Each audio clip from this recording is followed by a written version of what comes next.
Sony PlayStation has opened the floodgates. Everyone is angry. Games and physical media are now at major risks, and this is permeating through AAA gaming and then some. It's a mess. Let's get into it. So Christopher Dring, a journalist from thegamebusiness.com, said it here. PlayStation is currently facing multiple class action lawsuits over accusations that the PlayStation Store is a monopoly. I wouldn't even call it accusations at this point. It quite literally is a monopoly because nobody can reasonably challenge them. These lawsuits are all happening around the same time that Sony announced that they are officially sunsetting physical media when it comes to their business, as you already know. One of these lawsuits, as WCCF Tech said it here, in California and the UK and also the Netherlands, Sony is faced with an almost $2 billion lawsuit which claims that Sony is forcing a monopoly on its players through the PlayStation Store. So in this lawsuit statement, as you can see here, Sony is being forced in this lawsuit to allow for other providers to be able to sell games digitally in order to combat Sony's prices. At least that's what the Netherlands part of the lawsuit is trying to do, and you may be asking, well, why do that? Well, you see, in the Netherlands, approximately 80% of households there that do play video games in that country actually play exclusively on PlayStation. Because of Sony having a monopoly on their platform, which obviously they control, Sony then takes a 30% commission fee with every purchase, which is the same as Steam, right? Every sale of any game from whoever is selling the game. So publishers take home 70% of every sale of whatever game they're selling on PlayStation. So what happened in the Netherlands, in this lawsuit I mean, was publishers then began forcing what's called the Sony tax on consumers because of Sony's policies. Meaning that games were then made 30% more expensive on purpose on Sony's platform specifically, so that when Sony would take their cut, the publishers would in theory then take 100% of the original payout for each game that would be sold. Meaning that consumers in the Netherlands were then being charged 30% more per purchase over other regions. This is actually very similar to a lawsuit about a year ago with Apple and Epic Games, where Apple was also sued and actually lost to Epic for this exact same reason, because Apple versions of any game or app were actually 30% more expensive than they were on, say, Android or any other rival platform. So Apple, like PlayStation, they're doing the same thing. They're offsetting the cut to consumers who have no choice but to pay more. Hence an unfair monopoly for obvious reasons. The exact percentage of Dutch players that were paying extra per game in order to offset this tax was 47% on average on digital games, as opposed to if they were to buy it on disc. The firm that is combating Sony in the Netherlands, they're called Stichting Maatschappij en Consument. I definitely said that name wrong, but here's what they said about Sony's unjust monopoly, as it says here. Sony winning the competitive battle in the console market is not something we object to in itself. What matters is that Sony uses that dominance to shut out every other seller. A digital PlayStation game can't be bought anywhere except the PlayStation Store, so there is simply no external pressure on the price. Once you're locked into Sony's digital ecosystem, you're at the mercy of whatever price and terms Sony sets now and in the future. So you had people on Twitter, for example, defending Sony and their practices, like this user here who said, who cares if Sony delists games? If you've already played it, why would you want to play it again in the future anyways? That's a wild take, a stupid one, but you know, that's what they said. You had actually another content creator named Technically T, also who said this in response to Sony and the whole physical media thing going on. Here's what he said. I personally don't care that there aren't going to be any more physical discs for PlayStation. I haven't bought a hard copy game in 10 years. I play the game, enjoy it, and that's it. I never understand the outrage. You can imagine the comments were, well, let's just say bodying him left and right, and some will still be asking, well, why is Sony then being sued? It's their platform, right? How can anyone sue a platform owner by a publisher into doing something they don't want to? What's the big deal here? Well, you see, the reason why this lawsuit in particular is important is because what's happening in the Netherlands currently is somewhat of a beta test for the rest of the world. Let me give you an example, okay? In Canada, where I live, God of War Ragnarok on the PSN store, as you can see here, is $90 Canadian, which is about $70 American. This game is obviously multiple years old, yet if you were to buy it now digitally, you will have to pay full price because Sony set that price to be that way on their storefront. However, as seen here from Amazon Canada, God of War Ragnarok physically is $55 Canadian or $50 for the PS4 version. Without a sale, it's sitting at $65. That's still 30% cheaper on Amazon physically than it would be to buy that game right now on PSN digitally if I did that. The reason why this lawsuit in particular matters is for the exact reasons why Sony's getting sued for. Because if physical media is removed, so too are the options to get that game at a more competitive price point. If physical media just didn't exist, that means your only option to play Ragnarok on the PS5 is, like I said, to pay full price. But thankfully, because it exists physically, at least for now, you can pay much less for the same game and own the game physically too, so you have it forever. That's a big deal. What Sony's trying to do is effectively eliminate physical media so that you objectively have less choices going forward. That is what they're doing. It can't even be denied, and that is seriously messed up for obvious reasons, because it just means in 2028, when this all goes down, you'll have less options, right? The Netherlands lawsuit, like I mentioned, is claiming that one of the solutions is to allow other retailers to sell digital codes for games on PlayStation, but on their storefronts that could then be redeemed on PSN. This could be GameStop, it could be Best Buy, or even digital-only websites, but at the very least, this would allow for direct competition to Sony's base prices. That's the point, meaning that if Sony were selling Ragnarok at full price, you could just compare it somewhere else, get a better price for the same game. This is basically, in a lot of ways, sort of how Steam operates, right? You don't have to buy everything on Steam to play it on Steam. That's why Steam offers games at cheaper, more competitive prices because of it. Because yes, sure, Valve owns Steam, but they don't obviously own your PC, meaning you can just go to Epic Game Store, GOG, buy similar games there if they're cheaper, which of course makes Steam then have to adjust their prices into order to favor you over them so that you will actually go to Steam and then buy that game you want there over Epic Game Store or wherever else. Sony currently, objectively, they have no competition in this sense because of how it's all designed. And this removal of physical media is to ensure that there is no one that can compete or control how Sony does things. They will just make the price what they want it to be, and then that's it. That's wrong, obviously, because those Dutch players are now paying 47% more for the same games that you and I buy because Sony is currently getting away with it over there. There's actually also another lawsuit that's been ongoing for months already in March 2026, as seen here from Reuters. So, in the UK, Sony is facing a lawsuit of $2.7 billion over, you guessed it, PlayStation Store prices again. As seen here from the opening paragraphs, it's a similar lawsuit. Sony's being accused of being in a monopoly-like position. In that second paragraph there, Sony is accused of inflating the price of add-ons and games via their digital online store, because nobody can challenge them, just like in the Netherlands, right? Sony's lawyers, however, have pushed back, as you can see here, saying that they have invested years and billions of dollars into their services, and as I highlighted, their lawyers think the lawsuit in the UK here ignores the cost that Sony has to deal with in order to keep everything running optimally. As one of the lawyers involved said, Sony can and does set the retail prices without facing any retail competition for digital content. It allows it to obtain monopoly profits from digital distribution, which is exactly right. That's what's happening. There's another lawsuit too, but it's for similar reasons as well. The point is that Sony pushing for a no physical media future while combating all these multiple lawsuits at the same time is an interesting position for them to be in, because Sony's essentially looking at the lawsuits and then doubling down, attempting to remove as much competition as possible. And personally, I think if Sony had other digital storefronts to compete with when it came to prices, it would actually be a good thing for consumers. Otherwise, Sony is just going to be able to set any price they want to and then get away with it. That's anti-consumer and really gross. And as someone who plays on PlayStation my entire life, I am honestly left in a position where the place that I like to play is feeling less and less welcoming or even ethical as time goes on. Digital Foundry, for example, surveyed their fans and found that 86% of the 40,000 people who voted said that Sony removing physical games was a bad move. There's also a petition going on right now, as you can see here, with about 14,000 signatures as of this video being made. I will link in the description box below if you want to go sign it yourselves. The goal, obviously, is to make Sony reconsider their entire decision here. So if you care at all, you can sign it, share the link on social media even to get more people to sign it too. And IGN even reported here that places like the Video Game History Foundation have released a statement on how disappointed they are in Sony for abandoning physical games media. The leader of the Video Game History Foundation, a man named Frank Cifaldi, also spoke, as PC Gamer reported here, that going forward, the only viable option now to to preserve games in their current form is actually through piracy. As Frank said it here, the VGHF tried to work with the games industry to find a legal way to preserve these games. But it was the companies, ultimately, that refused to allow their own games to be preserved. This means, technically speaking, the only platform that is fully backwards compatible and actually allows for game preservation of some kind is PC. It just is the truth. Everything else from Sony, Nintendo, Xbox even, does not allow for this in a similar capacity. Although, when you look at the hard data, consumer practices are tending to favor what Sony is actually doing. As Niche Gamer reported here, only about 15% of PlayStation purchases these days are still physical. Across the entirety of 2025, about 78% of all purchases on PlayStation hardware was done in a digital-only format. So that number has risen 7% by March 2026 now, which is what they're referencing here. And in case there was any doubt on this, here is this on screen for you confirming it. Yeah, 78% last year, now 85%. As they stated here in the last quarter, Sony made $1.5 billion from their digital sales. In comparison, they made $109 million from physical sales during the same quarter. While sure, some will say, there you go. That's why they're doing it.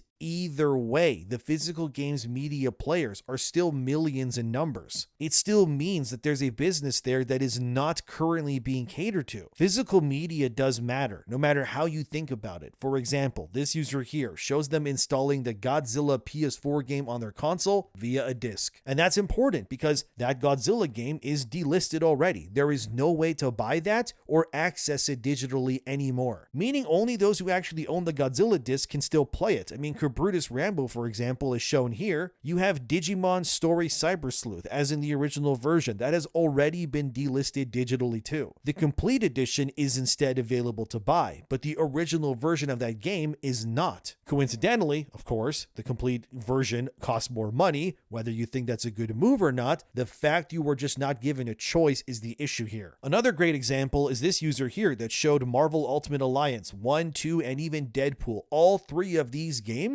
are delisted as well on storefronts. The reasoning is licensing issues that Activision refused to renew, so these games are no longer playable unless, of course, you own them physically already. Some may say again, who cares? They're older games, but that is not the point. The point is the fact that these games can be removed. That is the problem. I bought Ultimate Alliance 1 and 2 on PS4 when they re-released them. I love those games. And now I can't play them despite paying for them. Tell me how that's fair. It isn't. Kada, for example, here showed how the Transformers Cybertron games were also delisted by Activision, which is another travesty because these two games are absolutely amazing, dude. And everyone, if you haven't played them, like, they're so good. But again, unless you own them physically, those two amazing Transformer games, they can no longer be played digitally. And I also bought those games digitally on PS4. So yet again, two games I bought, I can no longer access either. Again, tell me how that's okay. Here's another good example. Gran Turismo 7, as you can see, is $90 Canadian right now on the PSN stores. No deals, nothing. It is full price. However, on Amazon right now for a physical version, the PS5 Gran Turismo 7 is $72. Look at that. The PS4 version, $60. But if those are gone, your only option now is the fully priced version digitally that you don't own anyways. And that's the problem here. Again, more choice that will just be eliminated. No wonder Sony is getting sued in those countries that I mentioned because this is wrong. But Sony's reasoning for this is simple. It's our fault, as seen here from their own statement. They clearly say they're doing this because of consumer preferences that these things have happened. And people like Asmongold even agrees with Sony. Here, watch this clip.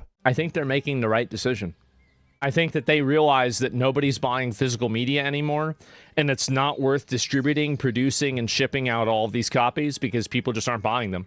If you want to ask and you want to wonder why this is happening, it's your fault, it's my fault, it's our fault.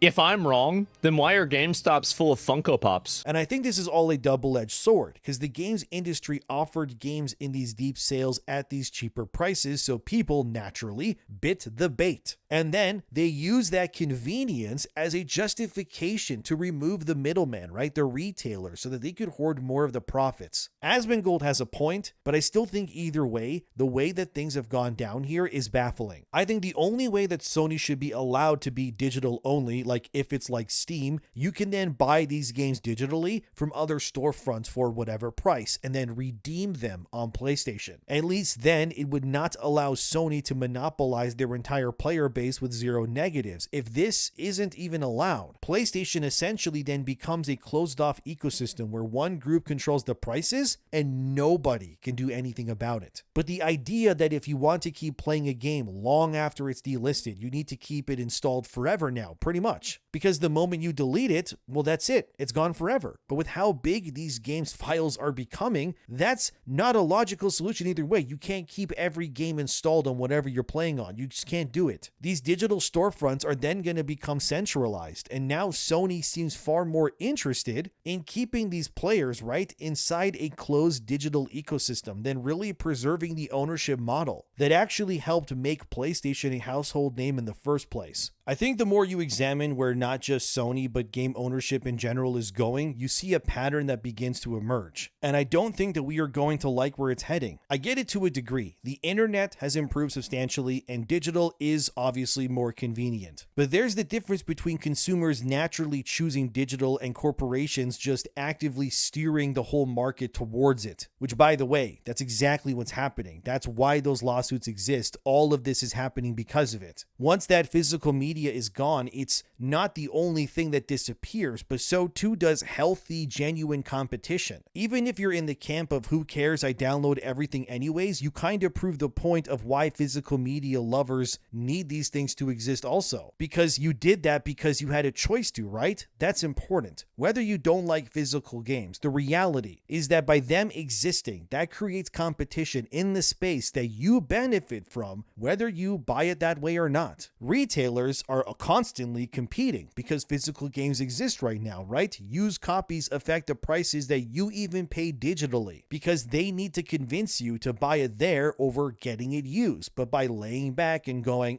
who cares about any of this, it means that one platform then holds all the control going forward. That's pricing, distribution, visibility, availability too, like in terms of it just being delisted or not. It means that by being blinded by laziness or apathy even, you were actually losing alternatives and you will pay more in the future. If competition declines, those prices become rigid, guys. That's why you actually do want physical media to do well, because you will benefit regardless. That is why those lawsuits exist and why you actually want Sony to lose them, by the way. Because if they do, you gain more options and you will actually pay less. It's a win for you. I don't understand how someone can be against the outrage here. Like, it makes no sense to me. Sony especially have built their reputation on collector's editions and stuff like that, right? Entire generations of PlayStation fans who proudly display their collections. That community of players helped build Sony's PlayStation to the prestigious place it's in right now. So watching Sony steadily move away from that heritage, it feels particularly significant to me, okay? Because it's not simply adapting to technology or whatever, it's changing the relationship between the company and its customers, but for the worse. The real goal here isn't even convenience, it's just having absolute control over the business model. Even if you don't worry about some game you like being delisted or regional availability, by the way, that can change too, even the refund policies or the laws, prices can just remain high for years because, well, there's no used market putting downward pressure on them. You don't simply lose a plastic disc in all of this, okay? You lose alternatives, and giving that power to any corporation is a bad idea. The trust already is fragile. I'm not surprised by the backlash at all here because this is not a good sign for things to come, and the sooner you realize that, the better. And it's something that is going to affect everything if it hasn't already, really. Like movies, TV, music, games, everything to some capacity is already subscription based, right? Like, look at music. Artists for the most part can't even live off their music because Spotify is paying them cents per stream unless you're like some top 40, amazing, like really like mainstream artist or something. For every other artist out there, they have to go on tours and sell merch and engage with their fans more openly, or they will just not be able to make more music. Movies and TV shows also get delisted or removed like all of the time, and with everything becoming licensed or cloud dependent as it is, Your ownership of things is quietly transforming itself really into like expired access at this point. Video games are supposed to be interactive, right? But they will lose that if they can just disappear out of nowhere. Sony has every right to embrace digital technology. That's really not the issue here. No one is saying that digital game storefronts should disappear. I totally get why they exist. But the problem begins when digital stops being an option like it is right now, but becomes the only option you are now allowed to have. Because that is when you lose your bargaining power and preservation and ownership, because it becomes impossible to have anymore. And PlayStation didn't become one of gaming's biggest brands because it controlled every aspect of the customer experience. No, it became great because people actually trusted it. They trusted the platform, they trusted the games, they trusted that when they bought something, it was actually theirs. And if Sony wants to preserve that, they need to remember that their business and we the people, we really don't have to be enemies like this. A healthy ecosystem can support everyone involved, but right now, we're not really in that position, are we? One day, we're gonna wake up and realize we didn't just lose the disc, we lost the freedom that came with it. But what do you think? Let me know. Subscribe to keep up to date. Thanks for being here. I'm not saying boycott Sony. I know it's unrealistic for many people who are heavily invested, but these conversations still need to be had. Again, sign that petition. It's in the description box below. Take care of yourselves, and I'll see you in the next one.